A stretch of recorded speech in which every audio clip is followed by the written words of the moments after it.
When you hear the word crowdfunding, you probably think about the internet, about online platforms that connect people with shared interests, and they raise money by collecting a lot of small individual donations from across a big community.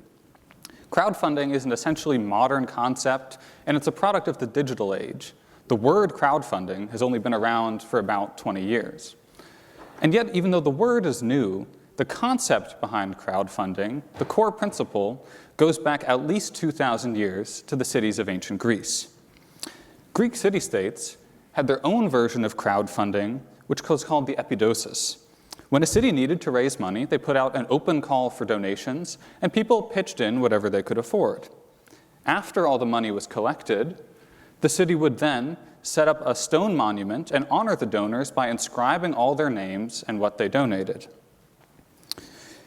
This was a really effective and a really versatile way to raise money, and they used it for all kinds of things, sometimes to build new city walls or to construct a new gymnasium, but also to cope with emergencies, like supplying food during a grain shortage or raising a ransom to free captive citizens.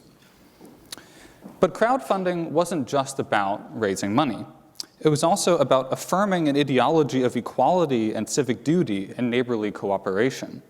Many Greek city-states were democracies and took pride in making all their decisions through an egalitarian process. The epidosis puts these principles into practice.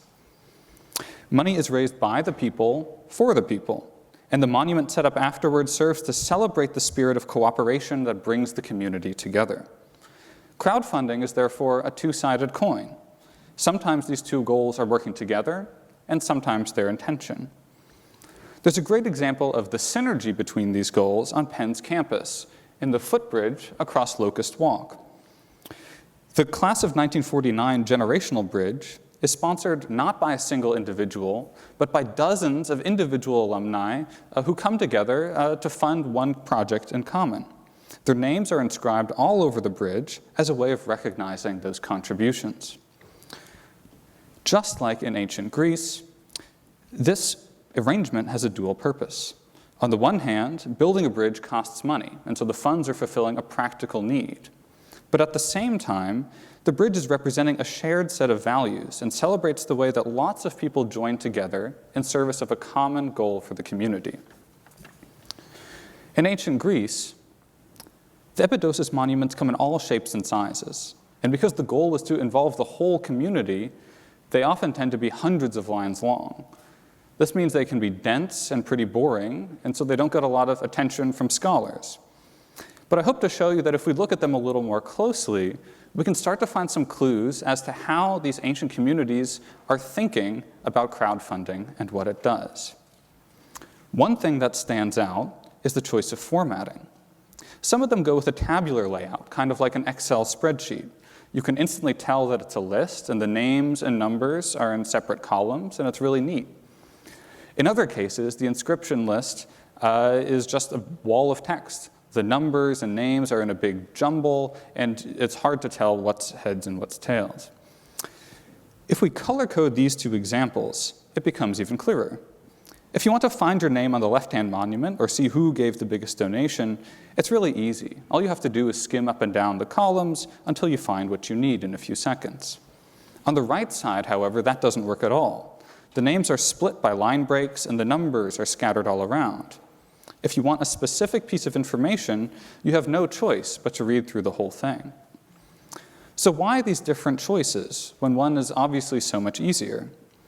What we're seeing here is a tension between the two sides of the epidosis, the finances and the values.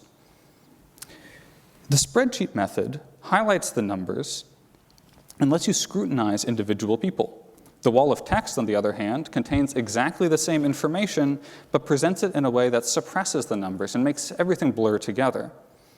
The point becomes not what any one person did, but what the community was able to achieve by working together.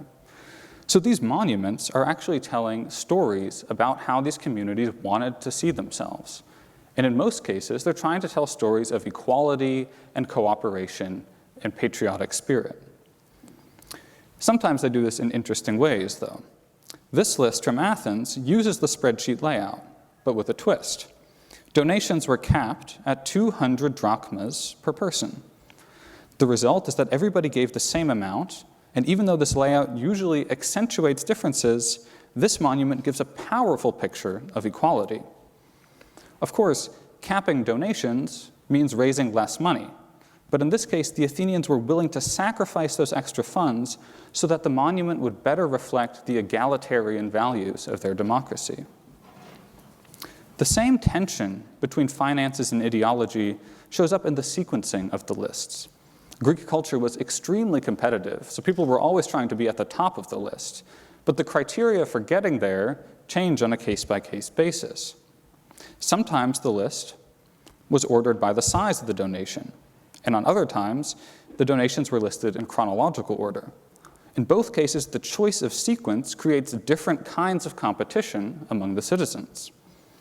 Listing by amount gets people to compete by giving as much money as they possibly can. If you want to be at the top, you better have a lot of money ready. Of course, only the richest citizens have a chance at this. This strategy stokes competition among elites, and it brings in some huge donations. But the monument then tells a story of economic inequality and social hierarchies. The rich are on the top, and the poor are on the bottom. The chronological list rewards speed and enthusiasm above all. Whatever you have, give it quickly, and you might just be at the top. This kind of crowdfunding isn't geared towards huge individual donations, but rather tries to involve as many people as possible.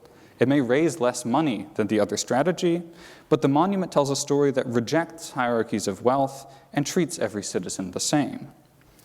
Once again, we see how Greek cities were constantly trying to balance between the two sides of crowdfunding, the finances and the values.